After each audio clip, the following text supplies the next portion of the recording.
কলকাতার বাইরে একটি ছোট্ট সুন্দর একটি গ্রাম ছিল, সেখানে পচা তার টিমকে নিয়ে ঘুরতে এসেছিল। তো সেই জায়গাটা ছিল খুব নিরিবিলি এবং সেই জায়গাটা ছিল খুবই সুন্দর। তো ওরা সবাই মিলে এক সপ্তাহ ট্যুরে এসেছিল। আজ প্রায় 5 দিন হয়ে গেল, আর 2টো দিন এখানে থাকবে এরা। দেখতে দেখতে 5টা দিন কেটে গেল, আর 2টো দিন, তারপরেই বাড়ি চলো, গিয়ে আবার ঘরবন্দি হয়ে যাও। আমাদের কলকাতার বাইরে যে এত ছোট ছোট গ্রামে এত সুখ শান্তি আছে, না আসলে না কোনো দিনও জানতে পারতাম না। এবার পটলার চোখে পড়বে মাটির রাস্তা দিয়ে হেঁটে আসছে পচারা। ওই তো ওরা আসছে, ঘুরে বেড়ানো হয়ে গেছে, আসছে। তাই বলছি, সন্ধে হয়ে গেল, কোথায় গেল ছেলেগুলো? কিন্তু ওদের হাতে কি যেন মনে হচ্ছে, কি ওটা? ভালো করে একটু দেখি। তো পটলা তখন দেখতে যাবে যখন, তখন দেখবে এদের 2টো হাতে 2টো মুরগি। এই ওদের হাতে মুরগি কোথা থেকে পেলো? এই রে, এরা আবার যা কাণ্ড বাঁধাচ্ছে, এই গ্রামের লোকজনের কাছে মার খাইয়েই না ছাড়ে।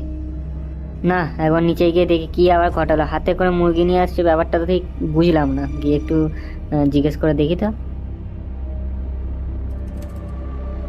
তো পটলা এবার ছাদ বেয়ে নিচে যাবে ব্যাপারটা বোঝার জন্য, কি ব্যাপার হয়েছে, ওদের হাতে মুরগি কোথা থেকে এলো।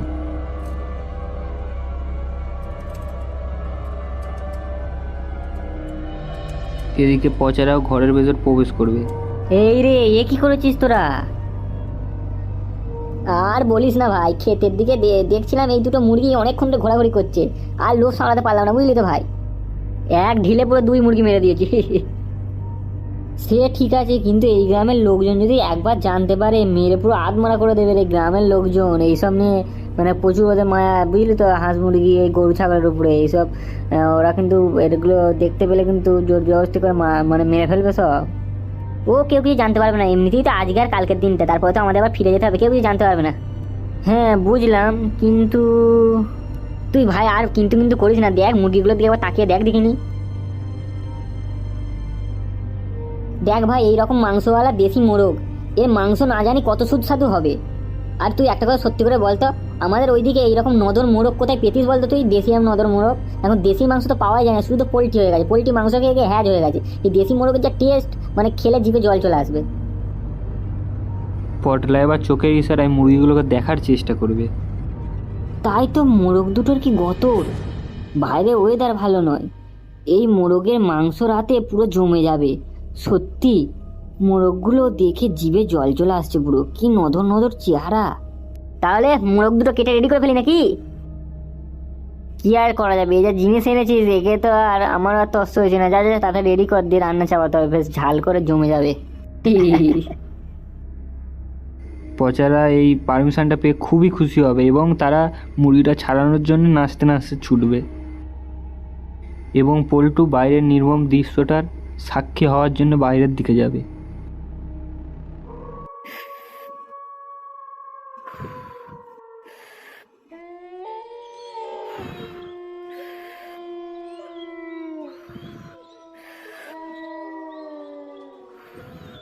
রে, অন্ধকারে দাঁড়িয়ে কি করছিস? আয় ছাদের দিকে আয়, বেশ ঠান্ডা ঠান্ডা ভালো হাওয়া দিচ্ছে রে ছাদে। আবার রান্না বান্না তো যাওয়াতে হবে, আয় ছাদের দিকে আয়।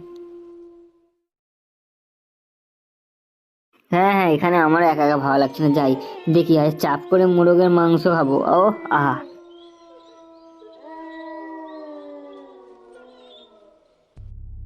এদিকে পচা আর ফটকে মিলে দুজনে রান্না চাপিয়ে দেবে। রান্না চাপিয়ে মোটামুটি মশলা দিয়ে কষতেও আরম্ভ করে দেবে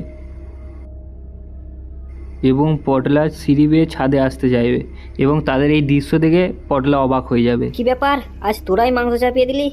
বিরাট ব্যাপার তো, তোদের তো বিরাট মুড রে। আরে ভাই, 2টো মুরগি মিলে তো 5 কেজি তো মাংস হবেই, 3 জনে আমরা খেতে পারবো নাকি? এবার এগুলো তো একা একসঙ্গে খাওয়া যাবে না, তার জন্য এখন থেকে তৈরি করে রেখেছি, বুঝতে পারলি তো। আবার স্টকে একটু মালও রাখা আছে, বুঝতে পারলি। খাবো আর মালমুল খাওয়া হবে, আর এই তার সঙ্গে সারা মুরগি, ও জমে যাবে, বুঝলি ভাই। আজকে পুরো পার্টি হবে, সারা রাত পার্টি হবে, সারা রাত মাংস খাবো আজকে। ওহ, কতদিন পর দেশি মোরগ খাচ্ছি, আজ আমি ঝেড়ে মাংস খাবো, যাই বলিস ভাই। যা গতরওয়ালা 2টো মুরগি এনেছিস, 6 কেজি তো মাংস হবেই। দেখি আজ তোরা কত মাংস খেতে পারিস, দেখা যাক।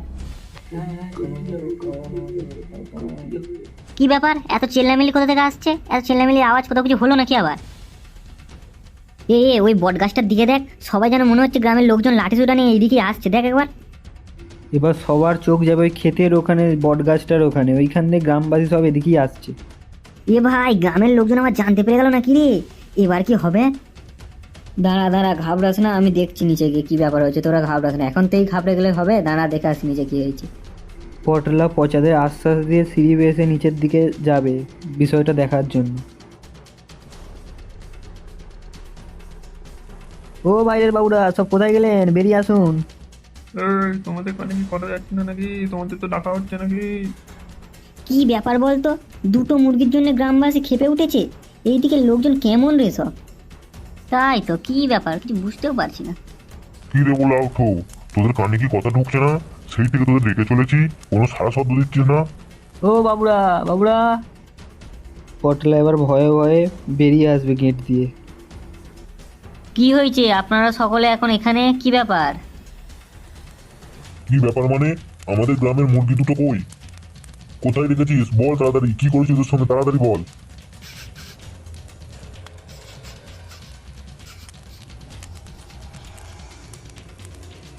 হে ভগবান, এরা কি করেছেটা কি?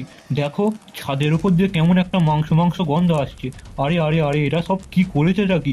ঘোর অনিষ্ট হবে, এই গ্রামের ঘোর অনিষ্ট হবে।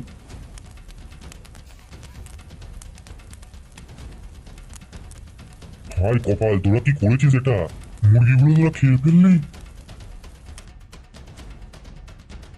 দেখুন কাকা, আপনারা এমন এসে বাড়ি বয়ে চিল্লামিল্লি করছেন যেন আমরা আপনাদের গ্রামের কত ক্ষতি করে দিয়েছি।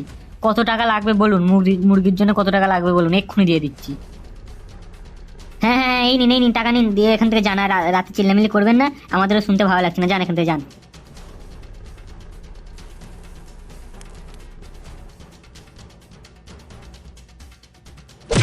ওরে বাবা, মেরে দিয়েছি রে, মেরে দিয়েছি। ক্যাংরামো পেয়েছে এখানে, টাকার গরম এখানেই ছুটিয়ে দেবো। আহা, কি করছেন কি? আমাদের মারলে কি আপনাদের মুরগি ফিরে আসবে? তার থেকে বলুন আমাদের কি করতে হবে, আমরা তাই করছি। এইভাবে মারপিট করে কোনো সুরাহা মিলবে না। তোরা কি করেছিস জানিস? তবে শোন, আমাদের দাদুদের সময়ের কথা, আমাদের গ্রামে শোকের ছায়া নেমে এসেছিল। গ্রামবাসী সবাই জ্বরে ভুগছিল, দুর্বল হয়ে পড়ছিল। দিন দিন না মানুষগুলো আস্তে আস্তে মারা যাচ্ছিল। এই রোগটা আমাদের গ্রামে আস্তে আস্তে ছড়িয়ে পড়তে লাগলো। তখন দাদুরা সবাই মিলে একটা আলোচনা করে, আমাদের পাশে একটা বন দেবী থাকতো।